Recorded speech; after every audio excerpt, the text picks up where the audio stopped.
માંગરોળના રઈજ ખાતે પોરબંદરના સાંસદ સભ્ય રમેશભાઈ ધડુકનું સન્માન કરાયું હતું. રઈજના આંગણે મોટી સંખ્યામાં અનુસૂચિત જાતિના લોકોએ હાજરી આપી હતી. 3 જિલ્લાના અનુસૂચિત સમાજના આગેવાનોએ હાજરી આપી હતી.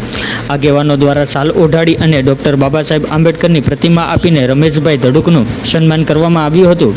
સાંસદ દ્વારા પોતાના વક્તવ્યમાં જણાવ્યું હતું કે હું ભગવાન દાસી જીવનનો શિષ્ય છું અને દલિત સમાજ મારો સમાજ છે. હું હર હંમેશ દલિતોની સાથે રહ્યો છું અને રહીશ. મારા માટે દાસી જીવન ભગવાન છે અને હું તેમનો દાસ છું. આ સમાજને ગમે ત્યારે જરૂર પડે ત્યારે સમાજ મને ફોન કરીને યાદ કરશે અને મારી હાજરી અચૂક કરશે. આ કાર્યક્રમમાં કેશોદ ગુજરાત ન્યૂઝના ચીફ હરદેવસિંહજી રાયજાયદાની ટીમે પણ મુલાકાત લીધી હતી. લોકોના પ્રશ્નોની ચર્ચા કરીને પ્રતાપસિંહ ચુડાસમાના ઘરે સાંસદ સહિત કાર્યકરો અને આગેવાનો દ્વારા ભોજન પ્રસાદી લીધી હતી.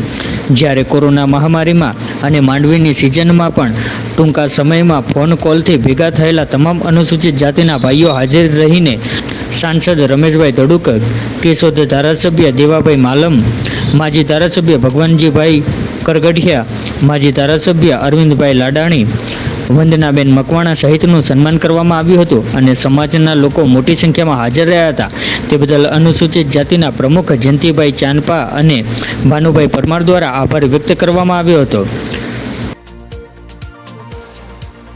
વિસ્તારમાંથી દલિત સમાજનું બહુ સારામાં સારું સંમેલન માંગરોળ તાલુકાના રઈજ મુકામે બોલાવવામાં આવ્યું. અમારા સાંસદ રમેશભાઈ ધડુક, અમારા ધારાસભ્ય દેવાભાઈ માલમ, માજી ધારાસભ્ય ભગવાનજીભાઈ કરગટિયા, વંદનાબેન મકવાણા, અરવિંદભાઈ અને ભારતીય જનતા પક્ષની આખી પૂરી ટીમ અને અમારો જે માંગરોળ તાલુકા દલિત સમાજ અનુસૂચિત જાતિનો જે સમાજ ચાલે છે તેમના પ્રમુખ તરીકે અને અમારા મહામંત્રી ભનુભાઈ પરમાર, ગીર સોમનાથ જિલ્લાના પણ અમારા આગેવાનો બધાએ ખૂબ હાજરી આપી.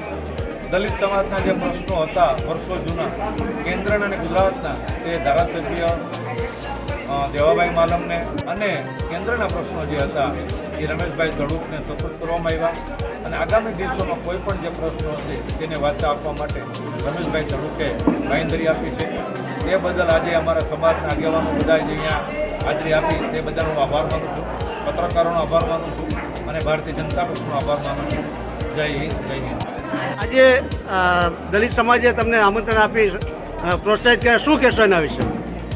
બસ આજે દલિત સમાજના લોકો સાથે મળવાનું થયું છે અને એના જે કાંઈ પ્રશ્નો હોય એનો વહેલા વહેલી તકે નિવાડો લેવાનો અને એક સ્નેહ મિલન ટાઈપનો આજે કાર્યક્રમ હતો. અમારા દાસી જીવન સાહેબની કૃપાથી આજે મને ઘણા સમયથી મારી ઈચ્છા હતી કે મારા પોરબંદર લોકસભામાં મારા દલિત સમાજના લોકોને એક સ્નેહ મિલન જેવું રાખવું છે.